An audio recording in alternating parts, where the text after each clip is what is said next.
Hey guys, hope you're having a good day. So today I'm going to talk to you a little bit about links, backlinks, and how and when they're good for your site. So very basic.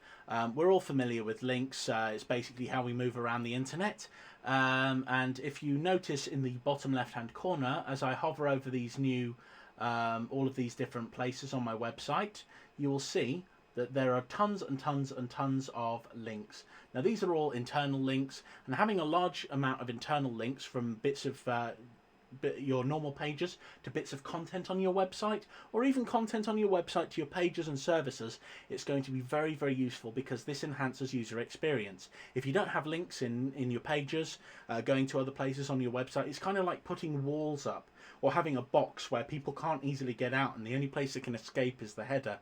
But if you've got links inside the pages, it's good user experience. If you're linking to services you've got, it's beneficial. And when the search engines send their crawlers, which are little bots which come and scan your website for information, when they send you these crawlers to your website, they'll say, this website's good for user experience, which will increase your search engine rankings.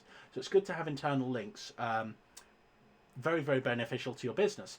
So basically, when you link out to other people's websites, there are two different types of links you can use, and this also applies to backlinks, which are times when websites link back to you. So, for example, I'm going to show you with this little tool called Link Parser. It's a free tool in Google Chrome. What I've done is I've set this up so that I can see internal do follows and no follow links. So, what are do follows and no follows? Well, a do follow link is beneficial because it endorses content, and when content is endorsed, it's when one website says, hey, this content is top notch, I really like this, and when a crawler goes through, it will see do follow, and it will say, oh, this website recommends this content, which means that that other website will benefit from having the backlink, whereas a no follow link doesn't have that effect. It's not beneficial to really get no follow links, and a lot of businesses use no follow links. I'll show you one in a second.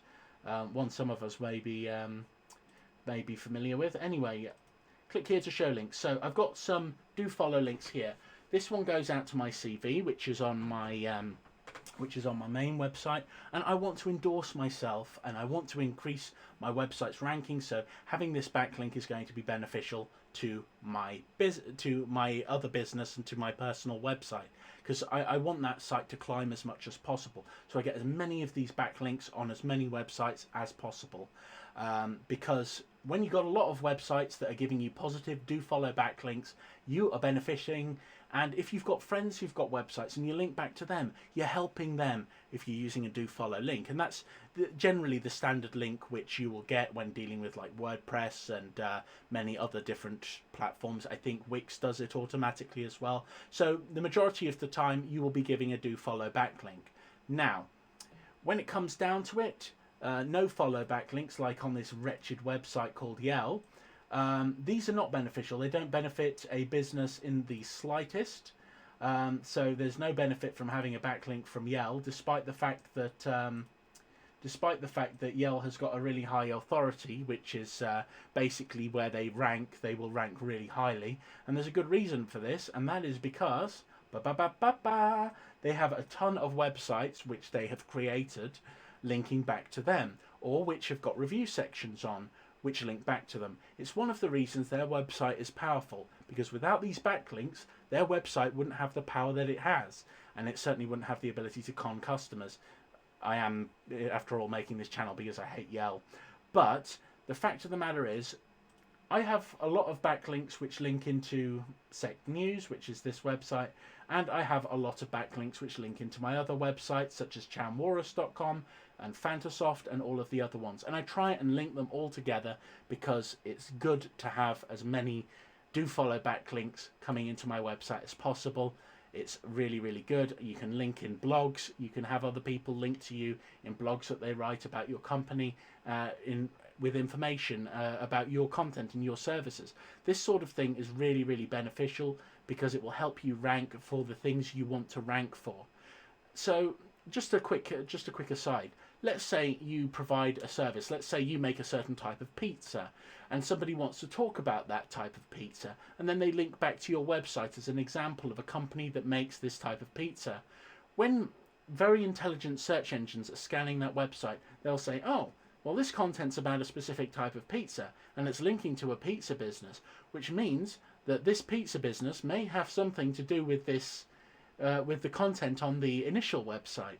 So what it does is it helps boost that company up.